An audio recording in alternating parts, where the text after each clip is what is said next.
Բարև Վահեր ջան, երեկվա տեսանյութս կարծում էի, որ այս տարվա նախավերջինը կլինի մինչև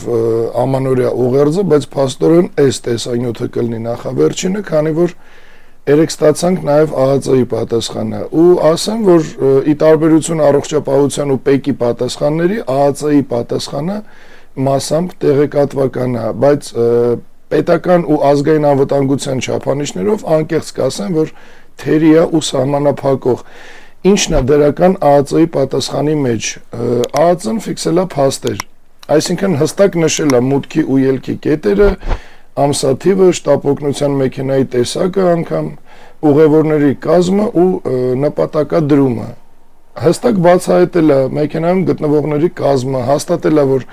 մեքենայում եղել են Թուրքիայի ու Հորդանանի քաղաքացիներ, ինչպես նաև Հայաստանի Հանրապետության քաղաքացի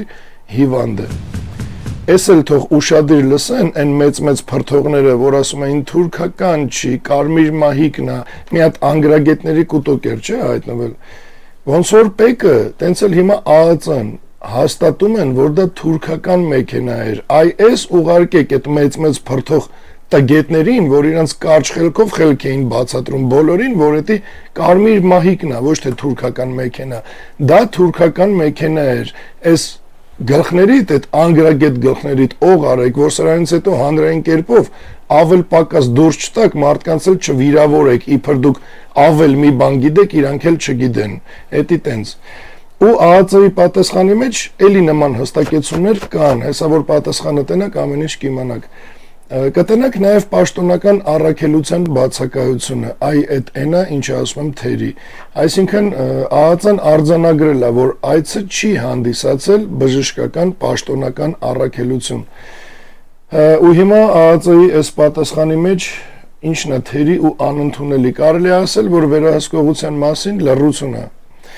Չկա պարզաբանում, թե իրականացվել է արդյոք երթուղու կանգառների ու շփումների վերահսկում Հայաստանի տարածքում, թե չէ։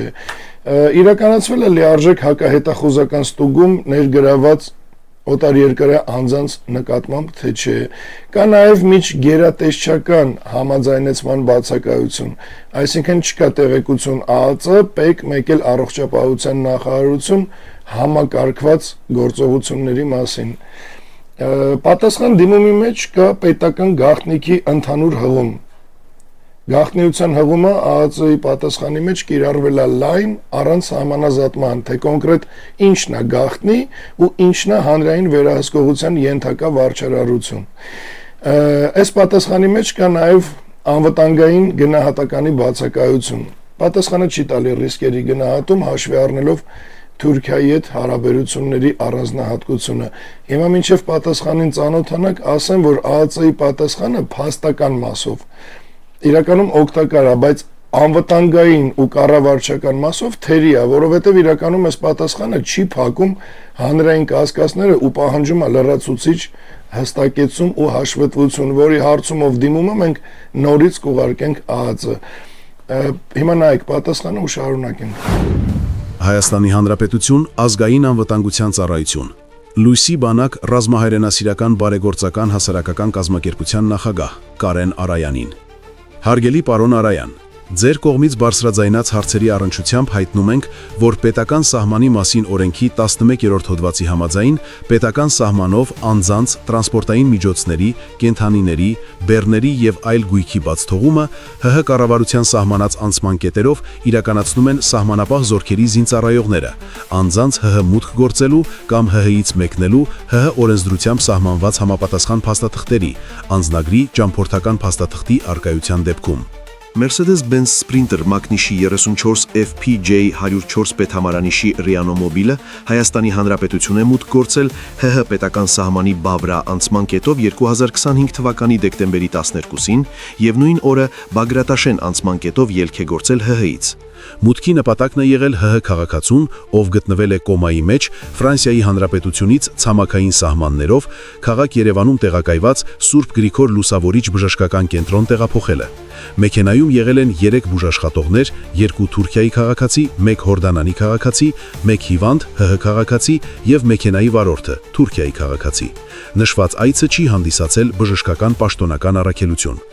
Միևնույն ժամանակ հայտնում ենք, որ ՀՀ ազգային անվտանգության ծառայությունն իր գործառույթներն իրականացնում է օրենքով իրեն վերապահված լիազորությունների շրջանակներում, ապահովելով անձի, հասարակության եւ պետության անվտանգությունը։ Իսկ ազգային անվտանգության մարմինների գործունեության եւ դրանց արդյունքների վերաբերյալ տեղեկությունները ՀՀ ազգային անվտանգության ծառայությունում գաղտնագրման ենթակա տեղեկությունների ընդլայնված գերատեսչական ցանկի համաձայն դասվում են պետական գաղտնիքի շարքի, ունեն գաղտնիության համապատասխան դրոշմագրեր եւ տեղեկատվական ազատության մասին օրենքի 8-րդ հոդվածի առաջին մասի առաջին կետի հիմքով չեն կարող տրամադրվել։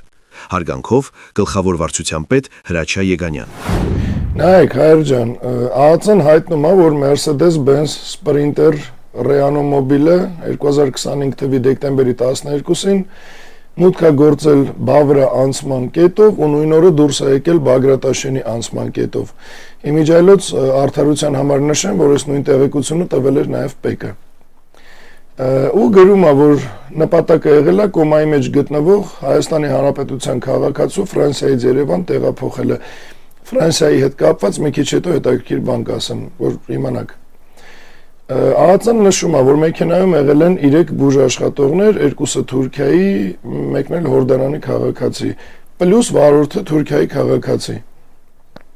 Ու այս պատասխանում ասում են նաև, որ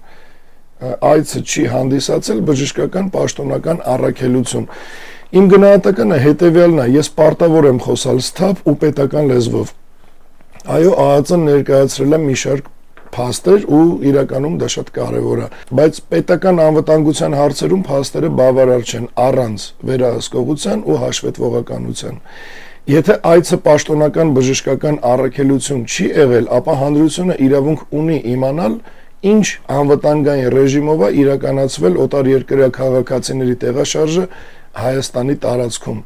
Արդյոք եղել է երթուղու ու շփումների ամբողջական վերահսկում ու արդյոք իրականացվել է հակահետախուզական լիարժեք ստուգում։ Ինչ վերաբերվում է նամակում պետական գաղտնիք ասվածին, պետական գաղտնիք ձևակերպումը չի կարա կիրառվի որպես ընդհանուր վարակույր կառավարական որոշումների միջգերատեսչական համաձայնեցման ու վերահսկողության փաստերը չբացահայտելու համար, որովհետև հաստատ պետական անվտանգությունը իր թափանցիկությունից չի թուլանում, ինքը թուլանում է լռությունից ու անորոշությունից, ու հենց այդ պատճառով էլ ես հրապարակայնորեն դիմում եմ առաջինը ԱԱՑ-ին, որ ներկայացնեն վերահսկողության ու ռիսկերի գնահատման հստակ շրջանակը։ Երկրորդը դիմում եմ ՊԵԿ-ին, որ ամբողջական բացեն մաքսային ու վարչարարական շղթան, ու երրորդը դիմում եմ առողջապահության նախարարությանը, որ հրապարակեն ընդունման ու համակարգման իրավական հիմքերը, որովհետև հայ ժողովուրդը իրավունք ունի իմանալու, թե ոնց են ընդունվում որոշումները իր պետության սահմաններում։ Ու բացի սենց բանավոր ու հանրային դիմելս, հակադարձ դիմումները, որ արդեն ուղարկվել են ՊԵԿ ու առողջապահության նախարարություն, շուտով կուղարկենք նաև ԱԱՑ-ին էլ վերջնական ու օրենքի պահանջին համապատասխան հստակեցված պատասխան ստանալու համար։ Ասեմ ավելին, այսն որ ասում էի Ֆրանսիայի հետ կապված, Լույսի բանակի անդամները, ովքեր բնակվում են Ֆրանսիայում, իրանք էլ իրենց հերթին են հետաքրքրվում ու շուտով հարցում կուղարկվի նաև Ֆրանսիայի առողջապահության նախարարություն պարզաբանում ստանալու նպատակով, որ արդյոք Կոլմար քաղաքից է այդ հիվանդը տեղափոխվել, թե չէ, էդ էլ կօգնի հասկանանք, որ հենց Թուրքիայից եկավ այդ մեքենան, թե իրոք Ֆրանսիայից է եկել հասել ստեղ։ Ու սրա ստացած պատասխանն էլ ահագին բանի վրա լույս կգցի ու հաստատ ավելի հետաքրքիր անելիքներ կունենանք, բայց այդ մնաց արդեն հունվարի 5-ից հետո։ Ու վերջում հիշեցում, թե ինձ, թե հայ ժողովրդին, թե բոլոր պետական կառույցներին, որ պետությունը ուժեղ է, երբ խոսում է փաստերով, վերահսկողությամբ ու պատասխանատվությամբ, ու ընդհանուր ազգային անվտանգությունը չի կարա կառուցվի մենակ ձևական պատասխաններով։ Ես նորից հայտարարում եմ, որ այս հարցը փակված չի։ Այս հարցը կստանա լիարժեք ու պետական մակարդակի լուծում։ Այսքանը հայր ջան, շնորհավոր բոլորիդ գալիք նոր տարին ու թող բարձրյալ նորնի յուրաքանչյուր էությամբ հայի բարձր սիրով ու իմաստությամբ։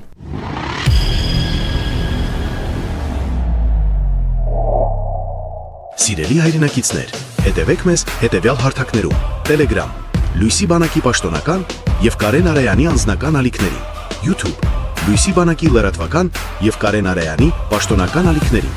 Լույսի բանակի գործունեությանը, Սիրուս ջոկատներին եւ վերածննդի շարժմանը ֆինանսապես աջակցելու համար Իդրամ, ID Bank, Ineco Bank, Sberbank եւ PayPal։ Շնորհակալ ենք բոլոր մեր գաղափարակիցներին եւ աջակիցներին։ Բարձրալն օգնի յուրաքանչյուրին։